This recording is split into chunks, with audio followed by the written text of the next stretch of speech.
മാവേലിക്കരയിൽ CA അരുൺകുമാറിനെ സ്ഥാനാർത്ഥിയാക്കുന്നതിനെ ചൊല്ലി CPI-യിൽ അനിശ്ചിതത്വം. അരുൺകുമാറിനെ സ്ഥാനാർത്ഥിയാക്കാനാണ് സംസ്ഥാന നേതൃത്വത്തിന് താൽപര്യം.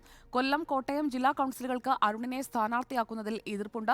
അരുൺകുമാറിന് പകരം ചിറ്റയം ഗോപകുമാറിനെയാണ് ജില്ലാ നേതൃത്വം നിർദ്ദേശിക്കുന്നത്. വിവരങ്ങളുമായി ആർ ശ്രീജിത്ത് നമുക്കൊപ്പം. ആർ ശ്രീജിത്ത്, സ്ഥാനാർത്ഥികളുടെ ആദ്യ പട്ടിക അല്ലെങ്കിൽ ഒരു സാധ്യതാ പട്ടിക പുറത്തു വന്നപ്പോൾ അതിലുണ്ടായിരുന്നയാളാണ് അരുൺകുമാർ. പ്രാദേശികമായി ജയിക്കാനുള്ള സാധ്യതയുള്ള ആളായിട്ടും എന്തുകൊണ്ടാണ് ജില്ലാ കൌൺസിലുകൾ അരുൺ വേണ്ടെന്ന് പറയുന്നത്? ശ്രീജിത്ത്.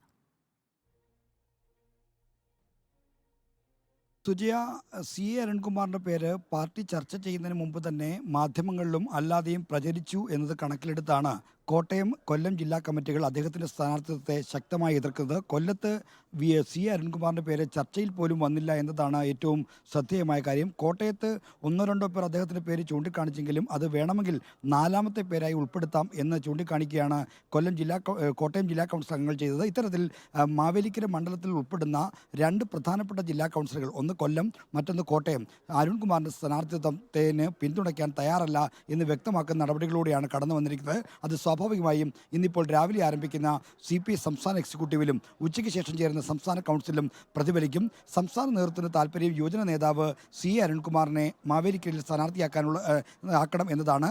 അത്തരത്തിലൊരു പരോക്ഷമായ സന്ദേശം നൽകുകയും ചെയ്തു. എന്നാൽ അരുൺകുമാറിനെ സ്ഥാനാർത്ഥിയാക്കാനുള്ള നീക്കം ആസൂത്രിതമായ നീക്കമാണ് എന്ന് സംശയം പ്രകടിപ്പിച്ചുകൊണ്ടാണ് രണ്ട് പ്രധാനപ്പെട്ട ജില്ലാ കൗൺസിലുകൾ ഇതിനെ ശക്തമായി എതിർക്കുന്നത്. ആ എതിർപ്പ് ഇന്നും കമ്മിറ്റി യോഗത്തിൽ വരികയാണെങ്കിൽ ഒരു തർക്കവിതർക്കത്തിന് വഴിവെക്കുമെന്ന കാര്യം ഉറപ്പാണ്. അതുകൊണ്ടാണ് മാവേലിക്കരയിലെ സ്ഥാനാർത്ഥിയെ ചൊല്ലി CPI-യിൽ അനിശ്ചിതത്വമെന്ന ഒരു സ്ഥിതി ഇപ്പോൾ ഉണ്ടായിരിക്കുന്നത്.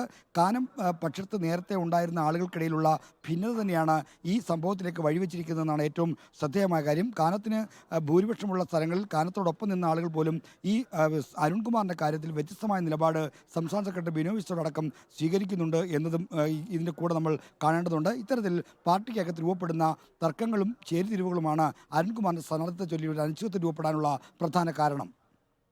ഓക്കെ, ആർ ശ്രീജിത്താണ് വിവരങ്ങൾ നൽകിയത് തിരുവനന്തപുരത്ത് നിന്ന്.